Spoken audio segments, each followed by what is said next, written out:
Selamat sahabat dan salam sejahtera buat kita semua. Tuhan Yesus memberkati. Pada hari ini saya akan melanjutkan membaca buku Alkitab di buku Imamat pasal yang ke-21. Judul dari perikop pasal yang ke-21 ini ialah Kudusnya para imam. Ayat yang pertama. Tuhan berfirman kepada Musa, berbicaralah kepada para imam, anak-anak Harun, dan katakan kepada mereka, seorang imam, janganlah menajiskan diri dengan orang mati di antara orang-orang sebangsanya, kecuali kalau yang mati itu adalah kerabatnya yang terdekat, yakni ibunya, ayahnya, anaknya laki-laki atau perempuan, saudaranya laki-laki, saudaranya perempuan yang masih perawan dan dekat kepadanya, mereka belum mempunyai suami, dengan mereka itu bolehlah ia menajiskan diri. Sebagai suami, janganlah ia menajiskan diri di antara orang-orang sebangsanya, dan dengan demikian melanggar kekudusannya. Janganlah mereka mengandul sebagian kepalanya, dan janganlah mereka mencukur tepi janggutnya, dan janganlah mereka menggoresi kulit tubuhnya. Mereka itu harus kudus bagi Allahnya, dan janganlah mereka melanggar kekudusan nama Allahnya, karena merekalah yang mempersembahkan segala korban api-apian Tuhan, santapan Allah mereka, dan karena itu haruslah mereka kudus. Janganlah mereka mengambil seorang perempuan sundal atau perempuan yang sudah dirusak kesuciannya, atau seorang perempuan yang telah diceraikan oleh suaminya, karena imam itu kudus bagi Allahnya. Dan kamu harus menganggap dia kudus, karena dialah yang mempersembahkan santapan Allahmu, ia harus kudus bagimu.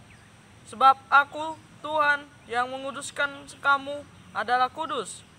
Apabila anak perempuan seorang imam membiarkan kehormatannya dilanggar dengan bersundal, maka ia melanggar kekudusan ayahnya, dan ia harus dibakar dengan api. Imam yang terbesar di antara saudara-saudaranya, yang sudah diurapi dengan menuangkan minyak urapan di atas kepalanya, dan yang ditabiskan dengan mengenakan kepadanya segala pakaian kudus, janganlah membiarkan rambutnya terurai-urai, dan janganlah ia mencabik pakaiannya. Janganlah ia dekat kepada semua mayat, bahkan janganlah ia menajiskan diri dengan mayat ayahnya atau ibunya.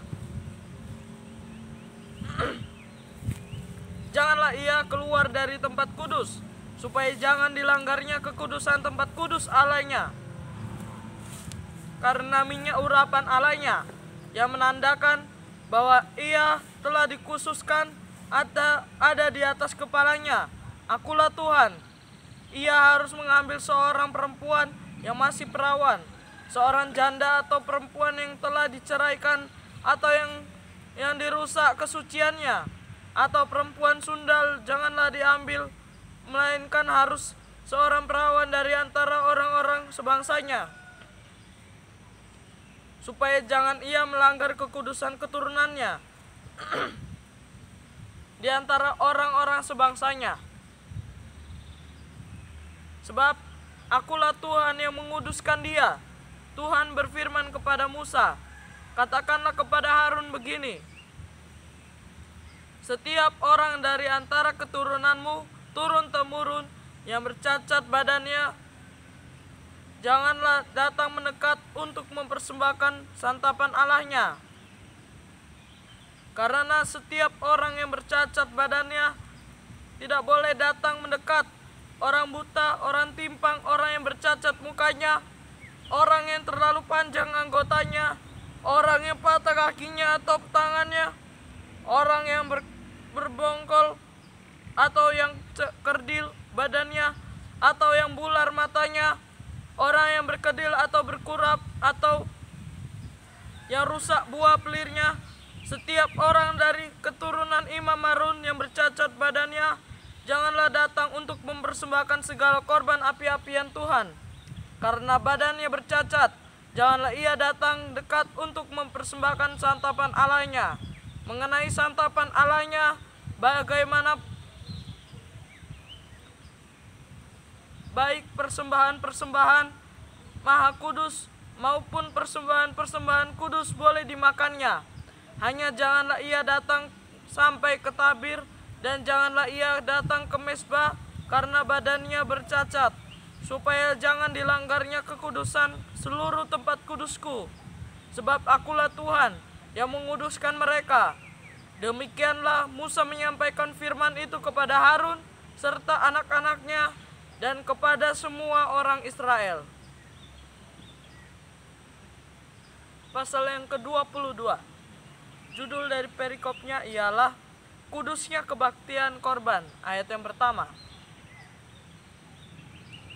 Tuhan berfirman kepada Musa, katakanlah kepada Harun dan anak-anaknya, supaya mereka berlaku hati-hati terhadap persembahan-persembahan kudus yang dikuduskan orang Israel bagiku, agar jangan mereka melanggar kekudusan namaku yang kudus. Akulah Tuhan. Katakanlah kepada mereka, setiap orang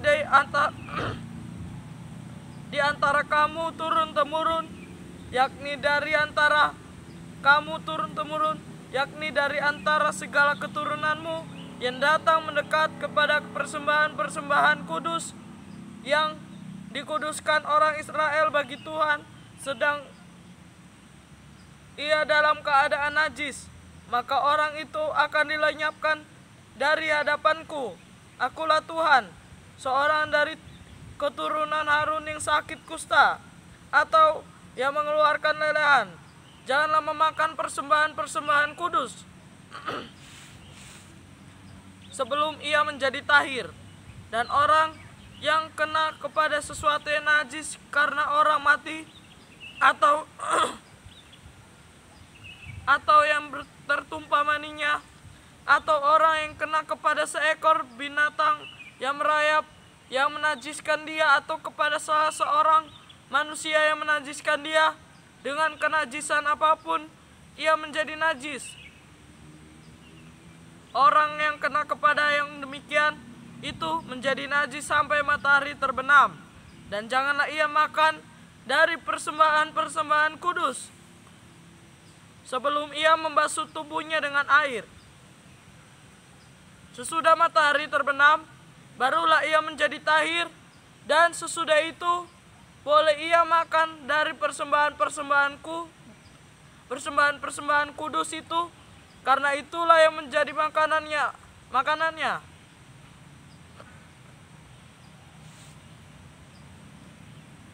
Janganlah ia makan bangkai atau sisa mangsa binatang buas, supaya jangan ia menjadi najis karenanya.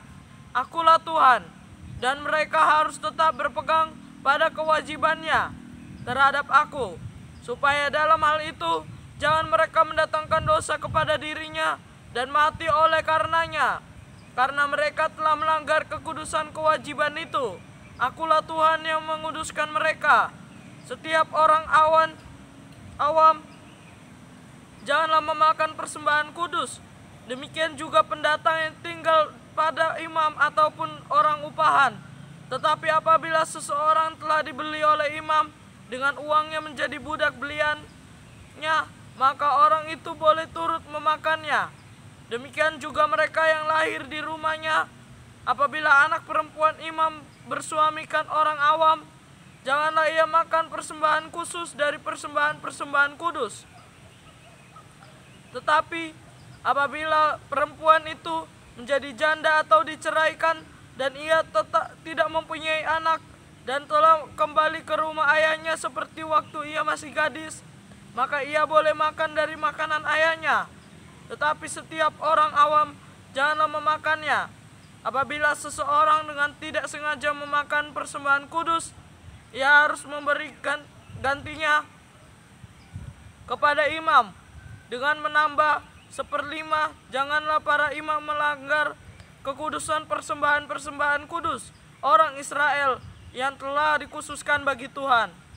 Karena dengan demikian mereka mendatangkan kepada orang Israel kesalahan yang harus ditebus apabila mereka memakan persembahan-persembahan kudus mereka, sebab akulah Tuhan yang menguduskan mereka.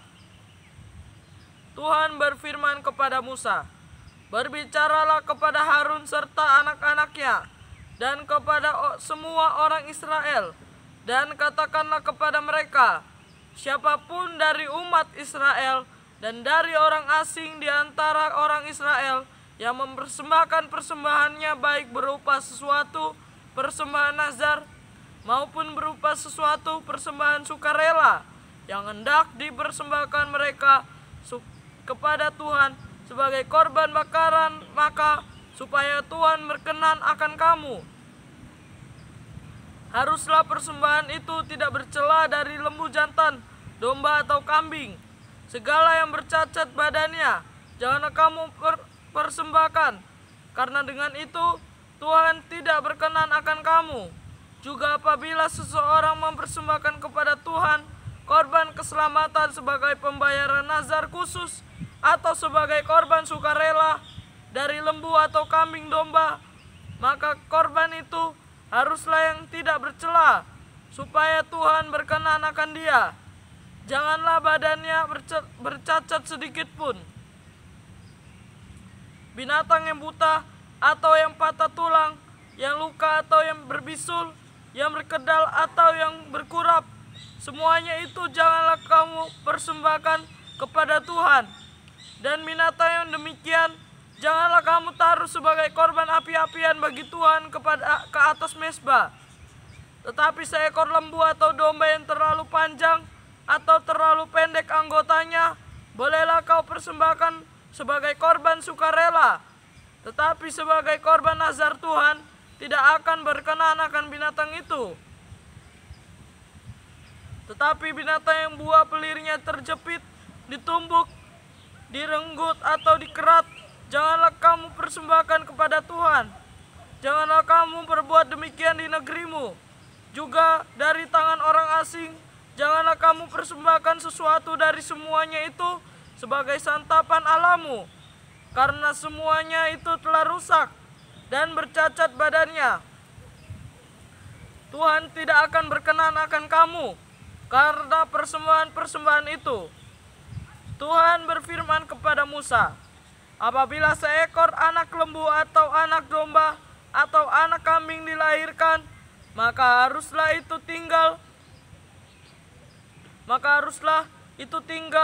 7 hari ke-8 dan seterusnya.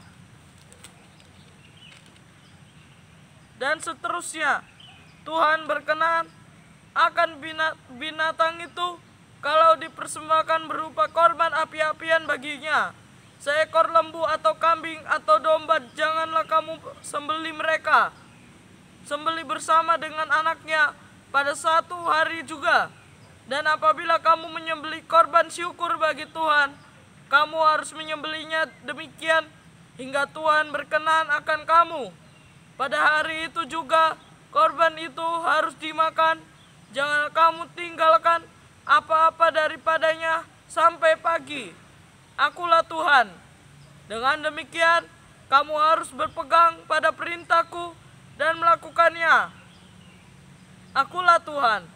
Janganlah melanggar kekudusan namaku yang kudus, supaya aku dikuduskan di tengah-tengah orang Israel. Sebab akulah Tuhan yang menguduskan kamu, yang membawa kamu keluar dari tanah Mesir, supaya aku menjadi Allahmu. Akulah Tuhan. Semoga firman Tuhan ini dapat bermanfaat bagi kita semua, menjadi pedoman dalam kehidupan kita sehari-hari. Tuhan Yesus memberkati. Selamat Sabat buat kita semua. Amin.